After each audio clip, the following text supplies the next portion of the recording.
Olá, sou Mariana de Souza Lima, diretora de marketing, e estamos começando o Papo Sextante, um programa aqui do Sextante no Ar, o podcast da editora Sextante. Hoje a gente está aqui com Pedro Siqueira, ele é nosso autor de livros de ficção e não ficção, e ele acaba de lançar um novo romance, O Senhora do Sol, que fecha uma trilogia que começou com Senhora das Águas, Senhora dos Ares, e finaliza agora então com esse terceiro, O Senhora do Sol, que já está nas livrarias, pode ser comprado nas lojas online, tá fácil de encontrar. Oi Pedro, tudo bom? Fala um pouco pra gente sobre cada livro que você já lançou aqui com a Sextante. Nos livros de ficção, na trilogia, a gente vê que tem alguns personagens que continuam, como a Gabriela. Conta pra gente um pouco como é que desenrolou essa trilogia. Olá, então a trilogia se desenvolve a partir da história de uma mulher chamada Gabriela, que era uma psicóloga, e ela tem uma doença grave, um tumor no cérebro, e ao mesmo tempo que ela recebe esse diagnóstico, a vida dela entra numa espiral confusa, muito difícil, porque ela perde os pais, ela passa por um divórcio, e a vida dela parece sair dos eixos. E ela reencontra o rumo dela a partir da fé, coisa que ela havia abandonado desde a adolescência. E nisso ela encontra o amor da vida dela, que é o Rafael, que também é um homem um tanto quanto cético, que sofre também as dores de perder a família. Primeiro ele perde a mãe muito cedo, quando ele era menino, e depois o pai de câncer. E ele, como médico que ele é um médico neurologista, ele trata do pai, cuida dos últimos dias do pai e sofre um trauma com isso. E o pai dele tinha uma coisa curiosa, o pai dele era um homem muito religioso, era militar da Força Aérea Norte-Americana, mas era um homem muito religioso, tendo inclusive tido contato com o Padre Pio, São Pio, que fez com que ele fosse mais fervoroso ainda. E o desejo do pai, que em vida não conseguiu se realizar, era que ele fosse também um homem religioso, mas isso o pai não conseguiu. E após a morte do pai, então, o Rafael é um pouco perdido, acaba conhecendo a Gabriela, e aí a vida dos dois vai seguindo essa trajetória de amor e de dor também, né, por todos esses fatos. Pois bem, no terceiro livro, nós temos a história de um amigo do casal, que é um sacerdote muito bom, que também era um homem cético, e depois sofre umas experiências interessantes, conheceu um homem místico numa favela do Rio de Janeiro, e aquilo mudou também a sua trajetória. Ele se tornou sacerdote, mas como sacerdote ainda tinha algumas dificuldades. Mas era um homem muito bom, um homem justo, um homem que gostava de ajudar a comunidade. E justamente por conta dessa faceta, ele acaba cometendo um erro grave.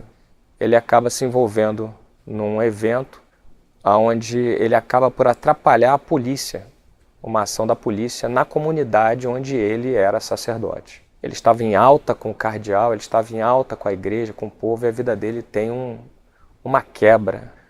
E ele percebe que a sua fé não era exatamente forte, busca auxílio em sacerdotes amigos e acaba se mudando para a Itália, para o santuário de São Miguel Arcanjo. E o curioso é que ele, como homem cético que era, mesmo sendo sacerdote, ele tinha uma dificuldade em acreditar na existência dos anjos. E justamente ele busca refúgio no final no santuário de São Miguel, o arcanjo, né, o príncipe da milícia celeste. E ao mesmo tempo a história do livro do Senhora do Sol se desenvolve com o resultado da cirurgia de Gabriela. Ela acaba tendo que passar por essa cirurgia, o tumor cerebral começa a tirar os seus movimentos, enfim, não resta outra que não passar por uma cirurgia de risco. Existe um outro fator que incrementa o risco na história, que é justamente o fato dela estar grávida. E o quadro é esse, uma mulher grávida com tumor cerebral, já com mais idade. Como isso se desenvolve? É possível salvá-la? É possível salvar a criança? É possível que esse casamento dê certo? Rafael também já com muito medo, como é que ele vai lidar com isso sozinho para cuidar dessa situação? E aí o padre José, que é o amigo, que está longe, está na Itália, fugindo dessa confusão do Brasil, também enfrentando suas questões pessoais. Como tudo isso se resolve? Qual é o instrumento que eles usam para poder vencer? Como eles vão passar por essa crise? Então, essa passagem pela crise, essa atitude diante da vida, diante das dificuldades, é o tema do Senhora do Sol, do terceiro romance que fecha a trilogia. Você percorre o Brasil inteiro rezando o terço, sempre muito emocionante e sempre com milhares de pessoas te acompanhando. E essas pessoas, elas sentem uma proximidade com você, elas desenvolveram uma relação de fé muito forte. Você tira dessas experiências, desses encontros, inspirações para os seus livros, para os romances? O escritor ele se apropria daquilo que ele observa, né, no seu dia a dia. Então, boa parte disso tudo eu tiro da minha vida e outra parte eu tiro das histórias que eu ouço dessas pessoas que vêm falar comigo, né, dos meus leitores, das pessoas que frequentam essas orações, esses grupos de oração que eu dirijo, especialmente do terço, que é muita gente, né? Então daí eu tiro essas experiências e coloco nos livros.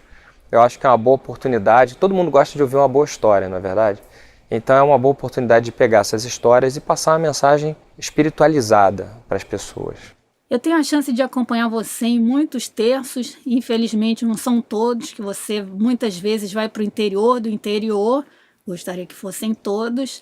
E eu queria que você falasse um pouco sobre há quanto tempo você vem fazendo isso, porque eu tenho que deixar registrado o carinho que você tem, porque há tanto tempo fazendo isso, não sei se é uma década, acho que são 2 décadas ou mais, e eu acho muito bacana ver o carinho que você tem com cada pessoa que te procura, uma dedicação inesgotável. E nesse momento de doação, você tem família, esposa, filho, e você abre mão dessa sua vida pessoal para esse ato de doação, que para mim, a gente já até conversou, eu acho um preço elevado. Seu anjo da guarda cobra caro para fazer esse trabalho todo, que não é mole. Mas há quanto tempo você vem rezando o terço?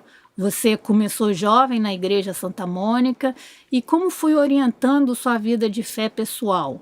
Eu comecei há 25 anos atrás, tem um pouco mais de 25 anos, a fazer essa reunião aberta para o povo, né, na igreja. Antes fazia no apartamento da minha mãe, o grupo era menor. Mas aí foi chegando muita gente, não coube mais no apartamento e eu fui pedir permissão para o pároco da igreja que eu frequentava, que é a igreja do colégio onde eu estudei, que é a Igreja Santa Mônica. E aí a coisa foi crescendo muito rápido e o grupo ficou grande e acabou que eu tive convite de outras cidades, outros estados. Hoje em dia eu faço terço aí em outros países também, mas isso tem 25 anos. A questão da paciência, eu acho que a pessoa que está ali dirigindo a oração, ela está ali como um representante de Deus, né? Se Deus é amor e é paciência, você tem que ser também. Se você não é, você não serve para aquele tipo de mistério. E claro que isso acaba te orientando na vida e a forma como você pensa, porque você acaba lidando basicamente com a dor do próximo.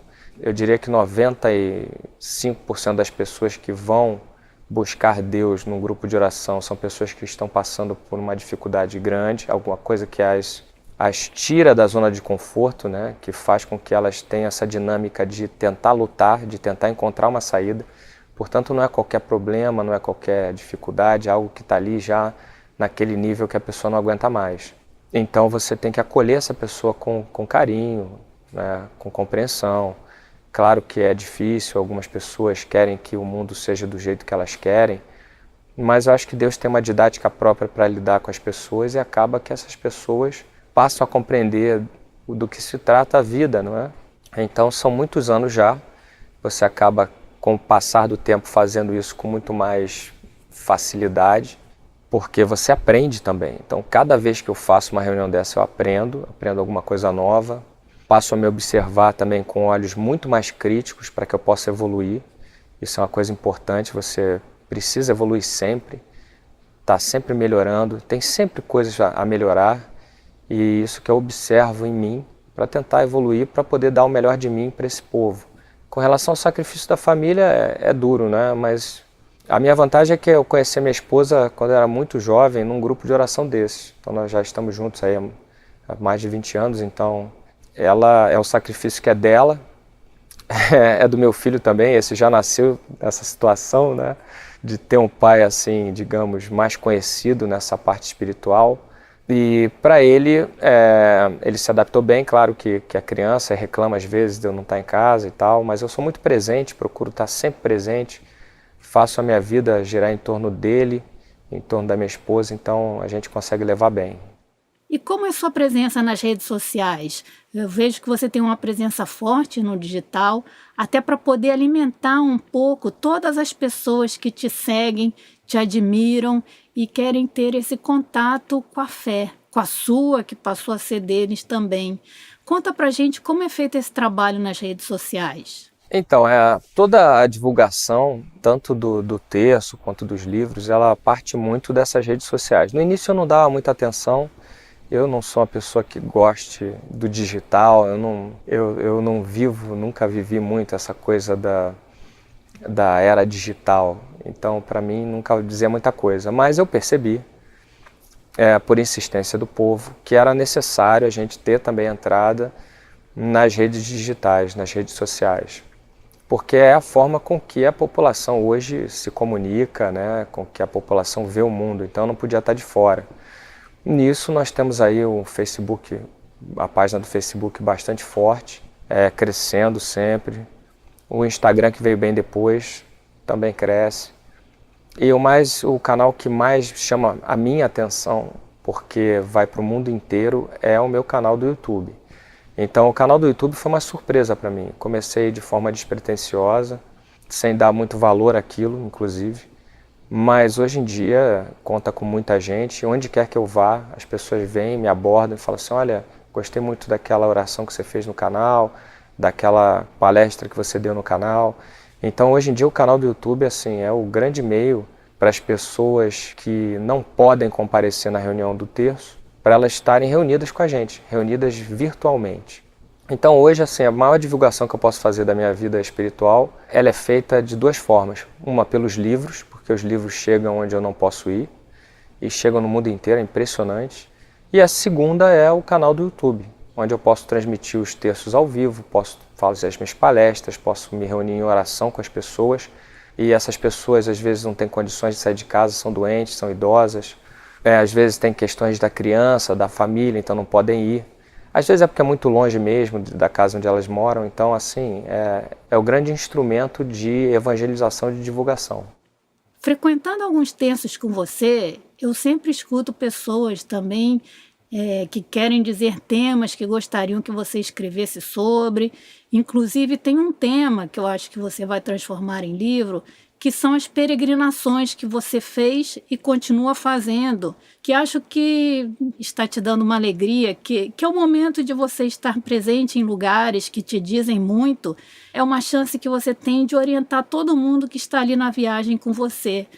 Você é advogado, já trabalha muito e tem esse esforço extra de escrever livros além das peregrinações. Fale um pouco sobre isso. A questão dos livros, né? Os temas são temas que, no fundo, são as pessoas que me dão esses temas. Nesse contato com o povo, eles chegam, você podia falar mais disso, daquilo, poxa, não vi em lugar nenhum tal assunto, será que você poderia tratar dele? Só vou fazendo um apanhado, esses assuntos que aparecem com mais frequência na boca do povo, eu pego esses assuntos, anoto, e aí eu começo a escrever os livros em cima deles. Desde sempre, desde que eu me entendo por gente, eu costumo visitar esses lugares sagrados, né, fazendo essas peregrinações, que é uma coisa que me faz bem. E sempre ia sozinho ou com um grupo pequeno e tal. E as pessoas ficavam me pedindo, não, fala sobre isso, conta como é, o que você vê lá, que experiência você tem. Então eu tenho algumas coisas escritas a respeito, estou escrevendo mais a respeito disso para que no futuro também se transforme no livro. Esses romances todos são baseados nessas minhas experiências também, porque se passam nesses lugares, tem esses lugares santos onde eu estive, então eu posso escrever com muita segurança sobre eles. Então os romances estão permeados por essas minhas peregrinações, por essas experiências que eu tive nesses lugares. Mas aí, esse ano eu decidi abrir, né? Para, digamos assim, para o público maior, né? Para que mais gente possa experimentar esses lugares. Então eu decidi abrir a minha, como é que eu posso dizer, a minha experiência, vai lá. Em vez de grupos pequenos, em vez de pegar amigos somente, ou a família, vamos peregrinar e tal. Pela primeira vez esse ano, 2019, eu peguei um grupo grande e levei para os santuários marianos, para Fátima, Lourdes, e depois nós terminamos a peregrinação em Paris, porque há o Santuário da Medalha Milagrosa, que o pessoal sabe no Brasil, especialmente no Rio de Janeiro, a devoção é muito forte. E aí nós fizemos essa experiência com muita gente, éramos aproximadamente 190 pessoas, e as pessoas tinham curiosidade para saber onde é que ficava o tal do Bosque dos Anjos, onde eu tive as minhas experiências, em Lourdes, a questão do banho de Lourdes, da Via Sacra de Lourdes, do Rosário em Lourdes. E aí eu pude levar e foi uma experiência muito gratificante, as pessoas conseguiram ter uma experiência mística delas, né? Não minha, mas delas. E pretendo fazer outras vezes para colher mais informações das pessoas, porque essas informações são fundamentais para os próximos livros. Como você dá nome para a espiritualidade que você tem? Porque durante os terços você recebe muitas mensagens, você tem uma conexão forte, às vezes com um santo, com seu anjo da guarda, às vezes é Nossa Senhora, São Miguel Arcanjo. Como é essa conexão? Então, essas mensagens vêm do mundo espiritual. Eu ali naquele momento eu me conecto com esse mundo espiritual e às vezes vem, e os anjos vêm sempre. Pode ser que venha algum santo para me dar alguma mensagem e aí eu transmito a mensagem ao povo. Então vai nessa dinâmica a partir de um dom espiritual meu, de uma visão espiritual que eu tenho, de dom de uma audição espiritual, essas coisas que, digamos assim, já nasci com elas e, claro, são trabalhadas para que possa ser colocadas a serviço do povo. No Você Pode Falar com Deus, você conta desde a sua infância, as visões que você tinha, os fenômenos que aconteciam na sua casa. E nesse livro você introduz o leitor ao ato de rezar, de ter esse hábito, que depois em todo mundo tem um anjo da guarda, você faz uma conexão mais forte ainda. E eu acho que esse é o segredo do livro, que realmente todo mundo tem um ser angélico, pessoal, tomando conta da sua vida enquanto vivo na Terra. Fala um pouquinho desses dois livros. O Você Pode Falar com Deus foi um pedido aqui da editora que eu falasse um pouco da minha experiência pessoal, da minha vida, dessa questão da oração. E aí o livro é dividido em duas partes, uma onde eu faço uma breve biografia, da minha trajetória como esse condutor desse grupo de oração, né, que cresceu tanto.